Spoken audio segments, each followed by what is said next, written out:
এনসিপির এবং জামাত শিবিরের নেতাকর্মীরা বিভিন্ন কেন্দ্রে পোলিং সেন্টারে তারা দল বলে যাচ্ছে এবং ওখানে গিয়ে তারা কি করছে এটা খুব বোঝা ডিফিকাল্ট, এটা আমরা বুঝতে পারি না। কিন্তু পরে যখন জানতে পারলাম তখন আমাদের কর্মীরা ওখানে বিভিন্ন জায়গায় ঘেরাও করেছে, বিভিন্ন জায়গা তাদেরকে আটকও করেছে। আমি তার একটা সংক্ষিপ্ত বিবরণ আপনাদের সামনে তুলে ধরবো। একটা হলো, যেমন সন্ধ্যা 7টার সময় তারা সিদ্ধেশ্বরী বালিকা বিদ্যালয়ে প্রবেশ করেছে। আমাদের নেতাকর্মীদের বাধার মুখে যখন সংঘর্ষ হওয়ার একটা আশঙ্কা দেখা দিয়েছিল, তখন ওখানে আমাদের অভিযোগের পরিপ্রেক্ষিতে পুলিশ আসে, রমনা থানা পুলিশ আসে এবং সমস্ত কিছু শেষ করে তারা চলে যায় এবং ওই নেতাকর্মীদেরকে তারা ছাড়িয়ে নিয়ে যায় এবং নিয়ে হয়তো পরে ছেড়ে দেয়, ওরা ছেড়ে দিয়েছে, এটা আমরা যতটুকু জেনেছি। এটা হলো সিদ্ধেশ্বরী বালিকা বিদ্যালয়। নতুন লাক্স যা ত্বককে করে কোমল আর দেয় ব্রাইট গ্লো। ট্রাই করো লাক্স। 7:40 দিকে তারা আনন্দ ভবন কমিউনিটি সেন্টার পল্টনে আসে এবং এটার ভিতরে কিছু লোক ঢুকে এবং কিছু লোক ঢুকতে পারে নাই। আমাদের নেতাকর্মীরা এখানে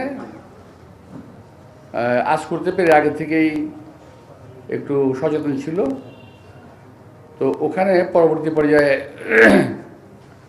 আইন প্রক্রিয়া সংস্থার লোকেরা যায় এবং ওরা ওখান থেকে পালিয়ে যায়।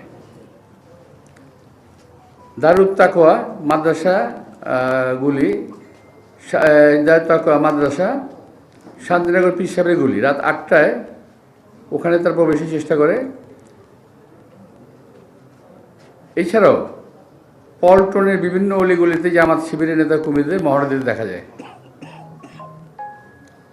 আমাদের নেতাকর্মীরা যখন ওখানে আবার আসে তখন তারা ওখান থেকে সরে যায়। সিদ্ধেশ্বরী গার্লস কলেজে প্রবেশ করার চেষ্টা করে, নেতাকর্মীদের বাধার মুখে তারা ওখান থেকে পালিয়ে যায়। আরামবাগ ডিডিএস কেন্দ্র, ডিডিএস আপনারা জানেন তো, জাতীয় ঢাকা ক্রীড়া সংস্থা বোধ হয় ডিডিএস বলা হয় এটাকে, ওখানে অনুপ্রবেশ করে এবং আমাদের নেতাকর্মীদের বাধার মুখে তারা পালিয়ে যায়।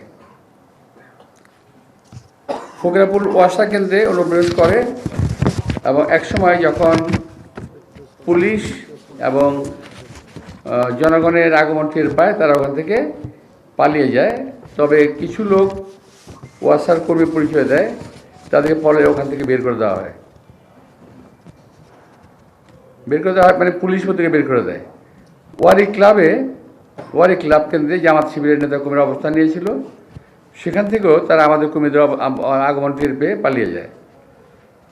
এখন ফকিরাপুর আরামবাগের বিভিন্ন ছাত্রাবাসে জামাত কর্মীরা সশস্ত্র অবস্থায় অবস্থান নিয়ে আছে, বিভিন্ন মেস হোস্টেল, ওখানে তারা বিভিন্ন কেন্দ্রে অস্ত্রশস্ত্র অবস্থান আছে। তারা সকালে বিভিন্ন কেন্দ্রে অস্ত্রশস্ত্র অবস্থান নেবে।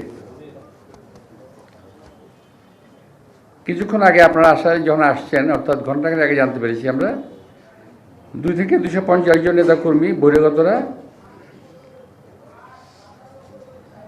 বিভিন্ন বাসা বাড়ি, মসজিদ এবং মেসে অবস্থান নিয়েছে। সুযোগ বুঝে তারা নীলক্ষেত, বুয়েট, কাটাবন এবং ঢাকা মেডিকেল কেন্দ্র সহ অন্যান্য আশেপাশে কেন্দ্রগুলো দখল করার চেষ্টা করবে। এটার ওদের পিছনে এটার একটা পরিকল্পনা আছে, আমি ঠিক জানি না কী পরিকল্পনা, কিন্তু তারা অবস্থানের চেষ্টা করবে। এখন তারা ওখানে আছে বিভিন্ন হোস্টেল, মেস এবং মসজিদ এবং বাসাবাড়িতে আছে।